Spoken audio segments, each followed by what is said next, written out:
Hello guys, this video I want to answer the top 5 questions for transfer command, which I receive land almost every day. This should be a good extension for better understanding my build guide. Hope it may helps. Okay, let's start. Most common questions is, why do I take maximum power charge node on passive tree? And how do we get power charge? Okay, first, because our helmet use the Asian school, it has the ability that minions have 50% increased critical strike chance per maximum power charge you have. So, by taking maximum power charge, it can give a lot of critical strike chance for our minion. It doesn't require you to actually have the power charge to take effect. It just check the maximum number you can have.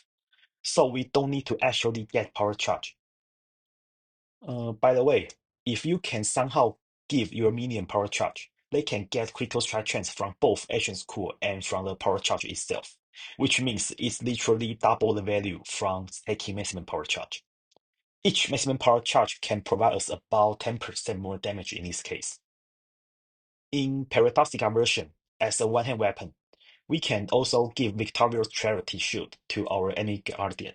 It can give our minion Frenzy Charge and sometimes Power Charge. That's pretty good. But when we upgrade to Void Forge as a two-hand weapon, we're no longer able to use Victorious Charity, so we cannot find a way to get Power Charge anymore. But it still benefit from the Asian school, so it's still worth to take it. Okay, and the second question is why my AG dies and how to solve it. Because our helmet using the Asian school and it gives us so many damage, but it will apply a chaos damage over time to slowly kill your minion. So we have to get enough minion chaos resist and minion life regen to compensate this damage. Minion already have 20% all resistance by nature, so you have to find another 55% chaos resist for it. You can find minion chaos resist for AG on Graphbind and on passive tree. In 327, it's easier because our weapon can use Severe in Sleep to get 29% chaos resist. So you can easily cap chaos resist with Graphbind and Severe in Sleep. So we can save pacing point for other plays. About the minion regen, the best solution is to give the Mask of Stitch Demon for AG. It gives incredible life regeneration for your AG and can almost ignore any kind of damage over time, like poison or bleeding. It is a must-have item for any Guardian build. But the Mask of Stitch Demon is quite expensive in early league, so the low-budget workaround is to get every minion life regeneration node on passive tree, like this.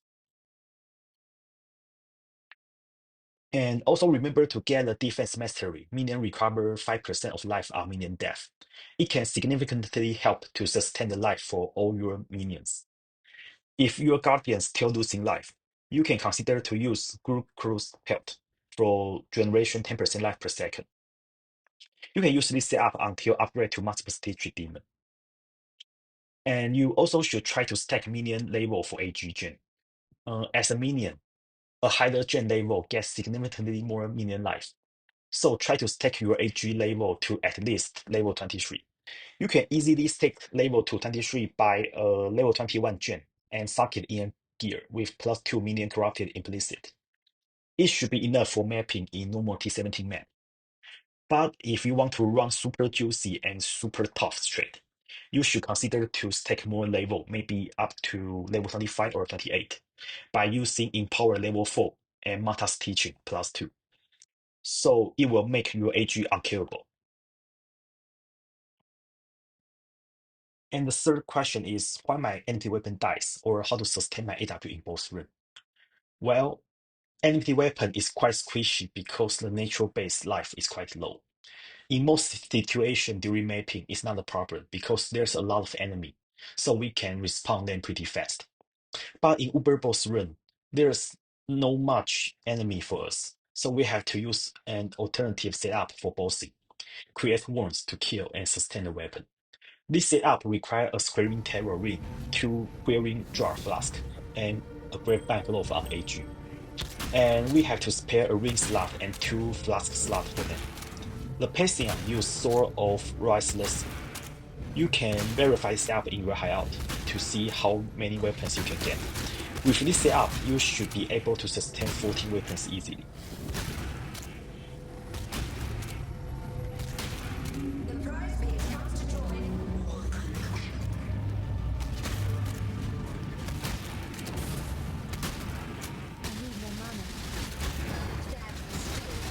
And next, the fourth question is, can this build do Uber bossing?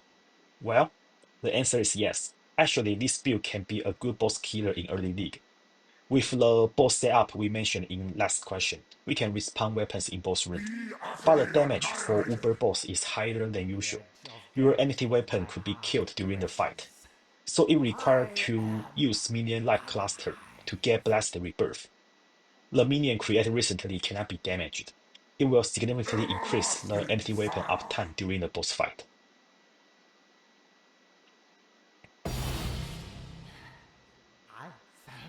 And there's two ways to do the Uber boss. Because this build has the best damage in minion build. The first way is you can just dual winding weapons to get as much damage as possible and rush the boss. We can delete any Uber boss in 3 seconds if it doesn't have immutable mechanics.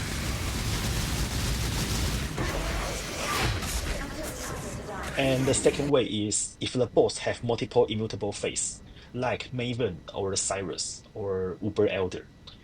We can also be tanky by using a weapon and a shield.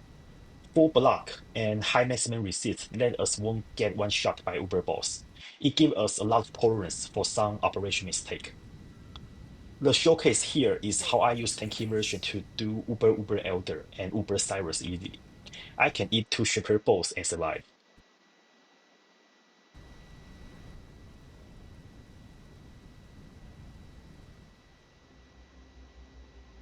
Okay, and the last question is, can I use other weapons for Enemy Guardian to replace Terminus Ith or Paradisica or Voidforge? And how to calculate the damage? The answer is yes, but I not suggest to do that. Of course, you can use any weapon you like for any Guardian, but the damage will significantly lower. I actually have a video to teach how to use POB to calculate damage for this build. I will put a link in description. You guys can use the POB to compare the damage between each weapons. Paradisica and Voidforge are the best weapon for Chaos version and Elemental version. I think most people agree that. The Paradisica modifier you should look for attack speed suffix, and prefix can be either Chaos penetration or increased physical damage. Both are good.